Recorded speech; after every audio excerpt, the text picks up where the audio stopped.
Doctor صاحب یہ ارشاد فرمائیے کہ مناقب امام حسین علیہ السلام میں یہ اکثر جگہوں پہ لکھا ہے کہ آپ صلی اللہ علیہ وآلہ وسلم نے جب آپ پیدا ہوئے ہیں تو امام پاک کے منہ مبارک میں اپنی زبان ڈالی. تو سر یہ لاب دہن چسوانا، اس میں کیا حکمت نظر آتی ہے آپ کو؟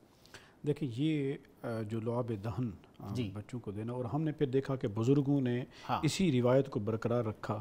اور حضرت سیدنا غوث اعظم نے، مشہور شخصیت، جب ان کے سامنے لائے گئے پیدا ہوئے تھے حضرت سلطان صلاح الدین ایوبی، تو ان کو بھی حضرت امام غوث پاک نے اپنا لعاب دہن گھٹی میں دیا تھا. تو یہ روایات میں آتا ہے. تو اب یہ اس کا مقصود کیا ہے کیا؟ اصل چیز یہ ہوتی ہے کہ ایک تو وہ شخصیت جو خود خاتم الانبیاء والمرسلین ہیں، انہوں نے اپنا فیض بھی دینا ہے، اور پھر ایک یہ بھی ہوتا ہے کہ یہ فیض جہاں سے چلا آ رہا ہے یہ فیض سارا منتقل کر دیا جائے، اس کی برکات ان کو دے دی جائیں. بالکل ایسے. اب اس کا اب تھوڑا سا یہ دیکھیں کہ حضور نبی رحمۃ اللہ علیہ وسلم کا نسب کہاں سے چل رہا ہے. حضرت سیدنا اسماعیل علیہ السلام، حضرت سیدنا ابراہیم کی طرف. ایسے ہی اب حضور علیہ الصلوۃ والسلام پھر اس تناظر میں وَفَدَيْنَاهُ بِذِبْحٍ عَظِيمٍ، اس کو تناظر کو بھی دیکھیے. جب حضور صلی اللہ علیہ وسلم نے آپ نے اپنا لعاب دہن حضرت امام علی مقام کو دیا تو وہاں پر فیض ابراہیمی خلت بھی آ رہا ہے، اور وہاں سے فیضان اسماعیل بھی آ رہا ہے. اور وہ کیسے؟ وہ یہ دیکھیں، چیخا جلا ہے نمرود کا، حضرت ابراہیم علیہ السلام کو چیخے میں بٹھایا بھی جا چکا ہے.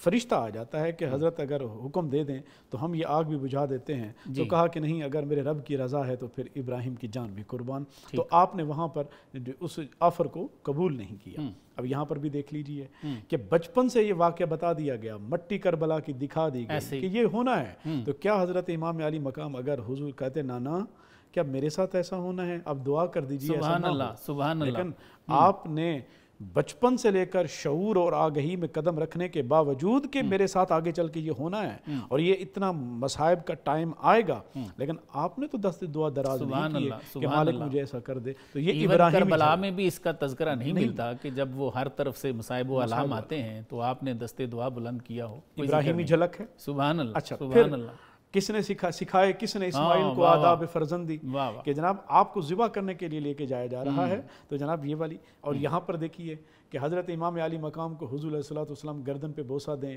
اور پھر بار بار یہ بتائیں، اور پھر پوری صحابہ میں سے ہر ایک صحابی کو، حضرت کلثوم کو، وہاں سلمہ کو وہ مٹی تک کا دے دینا کہ یہ جدن سرخ ہو جائے. تو کیا یہ ساری باتیں حضرت امام علی مقام کے علم میں نہیں تھی کہ بھئی یہ میرے ساتھ بھی ہونا ہے اور میرے بارے میں سرکار نے ارشاد فرمایا ہے. تو وہاں پر اسماعیلی جھلک ہے کہ خود کو قربان کرنے کے لیے پیش کر دیا. تو یہ وہ فیضان تھا جو لعاب دہن کے ذریعے جا رہا ہے کہ ابراہیمی جو استقامت ہے وہ بھی فیضان نبوت کے ذریعے حضور صلی اللہ علیہ وسلم کے ذریعے حضرت حسین تک پہنچ جائے. اور وہ جو سر تسلیم خم کرنا ہے حضرت اسماعیل علیہ السلام کا فیض، وہ بھی زبان نبوت سے حضرت امام علی مقام کو منتقل ہو جائے. اور پھر یہ دونوں جھلک کربلا کے مقام پر ساری دنیا نے دیکھی. سبحان اللہ. سبحان اللہ.